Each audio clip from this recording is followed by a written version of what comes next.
ओम श्री महालक्ष्मी नमो नमः। आप सभी को मार्गशीर्ष मास के पहले गुरुवार और महालक्ष्मी व्रत की हार्दिक शुभकामनाएं।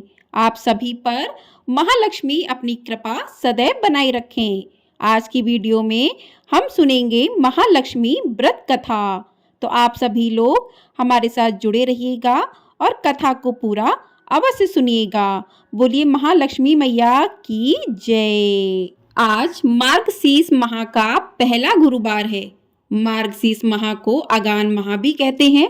ये महीना माता लक्ष्मी को समर्पित होता है।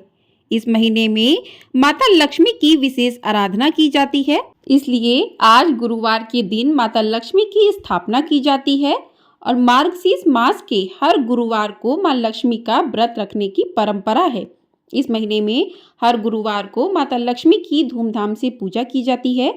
कहते हैं जो भी इस महीने में माता लक्ष्मी का व्रत रखकर उनकी पूजा करता है, उस पर मां लक्ष्मी विशेष कृपा बरसाती हैं और उसके जीवन में सारी कठिनाइयों को दूर करती हैं। कई जगह इस दिन दीपदान भी किया जाता है।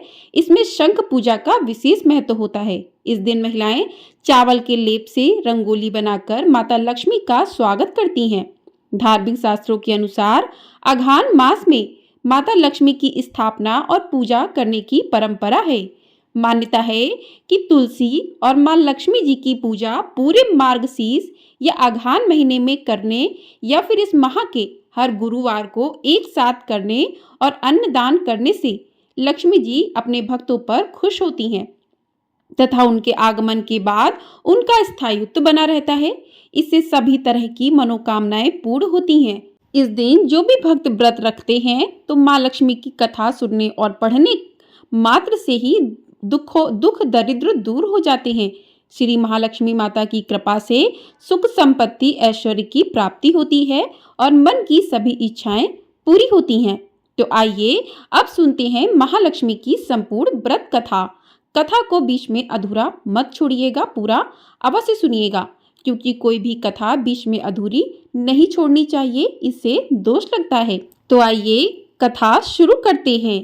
प्रिय भक्तजनों, पौराणिक कथा के अनुसार भारतवर्ष के सौराष्ट्र देश में द्वापर युग की यह कहानी है। सौराष्ट्र में उस समय भद्रश्रवा नाम के राजा थे। वे बड़े ही पराक्रमी राजा थे।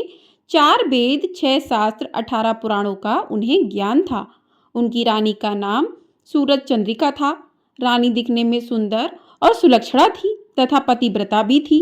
उन दोनों को 7 पुत्र तथा उसके बाद एक कन्या का वरदान मिला था। उस कन्या का नाम श्यामबाला था। एक बार महालक्ष्मी जी के मन में विचार आया कि जाकर उस राजा के राजप्रसाद में रहें। इससे राजा को दुगनी धन दौलत की प्राप्ति होगी और वह इस धन दौलत से अपनी प्रजा को और सुख दे पाएगा।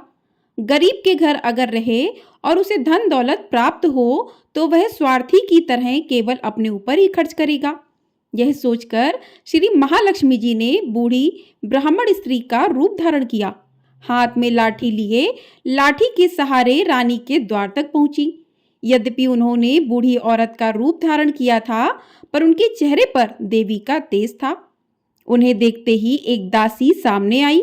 उसने इनका नाम, धाम, काम, धर्म सब पूछ डाला। वृद्ध ब्राह्मण का रूप धारिता माता लक्ष्मी ने कहा, बालिके, मेरा नाम कमला है और मेरे पति का नाम भुवनेश है। हम द्वारिका में रहते हैं। तुम्हारी रानी पिछले जन्म में एक वैश्य की पत्नी थी और वह वैश्य गरीब था। दारिद्र्य के कारण हर रोज घर में झगड़े होते थे तथा उसका पति रोज उसे मारता था। इन बातों से तंग आकर वह घर छोड़कर चली गई तथा वन जंगल में खाली पेट भटकने लगी। उसकी इस दुर्दशा पर मुझे दया आई। तब मैंने उसे सुख संपत्ति देने वाली श्री महालक्ष्मी जी की कथा सुनाई। मेरे कहने पर उसने श्री महालक्ष्मी का व्रत किया। तत्पश्चात श्री महालक्ष्मी प्रसन्न हुई और उसकी गरीबी दूर हुई। उसका घर संसार दौलत संतति संपत्ति से भर गया। बाद में पति पत्नी दोनों परलोक सिधारे। लक्ष्मी व्रत करने के कारण वे लक्ष्मी लोक में रहे। उन्होंने जितने साल महालक्ष्मी का व्रत किया उतने हजारों साल उन्हें सुख भोग मिला। इस जन्म में उसका जन्म राजघराने में हुआ है। परंतु वह श्री महालक्ष्मी का व्रत करना भूल गई हैं। उन्हें यह याद दिलाने के लिए मैं यहाँ आई हूँ। बुढ़िया की बातें सुनकर दासी ने उन्हें प्रणाम किया तथा श्री महालक्ष्मी का व्रत किस तरह किया जाए इस बारे में भी पूछा। बुढ़िया रूप धारण किए हुए श्री महालक्ष्मी माता ने दासी को पूजा की विधि तथा महिमा बताई। इसके बाद वह दासी माता को प्रणाम कर रानी को बताने अंदर चली गई। राजभवन में रहते हुए रानी को अपने ऐश्वर्य का बहुत ही घमंड था। संपत्ति तथा अधिकार की वजह से वह उन्मत्त हो गई थी। दासी द्वारा बताई गई बुढ़िया की बातें सुनकर वह आग बबूला होकर राजद्वार पर आकर बुढ़िया रूपी श्री महालक्ष्मी पर बरस पड़ी। उसे यह मालूम नहीं था कि श्री महालक्ष्मी माता बुढ़िया का रूप धारण किए द्वार तक आई हैं। परंतु रानी का इस कदर रूखा बर्ताव तथा अपना अनादर देखकर माता ने वहां ठहरना ठीक नहीं समझा और वे वहां से चल पड़ी। रास्ते में उन्हें राजकुमारी श्यामबाला मिली। उन्होंने श्यामबाला को सारी बात बताई। श्यामबाला ने अपनी ओर से श्री महालक्ष्मी माता से क्षमा मांगी। फिर माता को उस पर दया आई। उन्होंने श्यामबाला को श्री महालक्ष्मी व्रत के बारे में बताया। उस दिन अघान अर्थात मार्गशीर्ष माह का पहला गुरुवार था। श्यामबाला ने परम श्रद्धा से श्री महालक्ष्मी का व्रत रखा। फलस्वरूप राजा सिद्धेश्वर के सुपुत्र मालाधर से उसका विवाह हुआ। वह धन दौलत ऐश्वर्य वैभव से माला माल हो गई। पति के साथ ससुराल में आनंद से दिन बिताने लगी। इधर श्री महालक्ष्मी का रानी पर प्रकोप हुआ। फलस्वरूप राजा भद्रश्रवा का राज्य एवं राज कारोबार नष्ट हो गया। यहाँ तक कि खाने के भी लाले पड़ गए। ऐसी हालत में एक दिन रानी ने राजा से निवेदन किया कि हमारा दामाद इतना बड़ा राजा है, धनवान है, ऐश्वर्यशाली है, क्यों ना उसके पास जाएं, अपना हाल उसे बताएं, वह जरूर हमारी मदद करेगा। इस बात पर राजा भद्रश्रवा दामाद के पास रवाना हुए। राज्य में पहुंचकर एक तालाब के किनारे थोड़ी देर विश्राम के लिए ठहरे। तालाब से पानी लेते आते जाते दासियों ने उन्हें देखा। उन्होंने विनम्रता से उनकी पूछताछ की। जब उन्हें यह मालूम हुआ कि वे रानी श्यामबाला के पिता हैं, तो दौड़ते हुए जाकर उन्होंने रानी को सारी बात बताई। रानी ने दासी के हाथ राज परिधान भेजकर बड़े ठाट से उनका स्वागत तथा आदर सत्कार किया, खान पान करवाया। जब वे लौटने लगे तो सोने की मोहरों से भरा हुआ घड़ा दिया। राजा भद्रश्रवा जब वापस लौटे तो उन्हें देखकर रानी सूरज चंद्रिका खुश हुई। उन्होंने सोने की मोहरों से भरे घड़े का मुंह खोला, परंतु घड़े में धन के बदले कोयले मिले। यह सब श्री महालक्ष्मी के प्रकोप से हुआ। इस प्रकार दुर्दशा में और कई दिन बीत गए। इस बार रानी स्वयं अपनी कन्या के पास गई। वह दिन अघान माह का अंतिम गुरुवार था।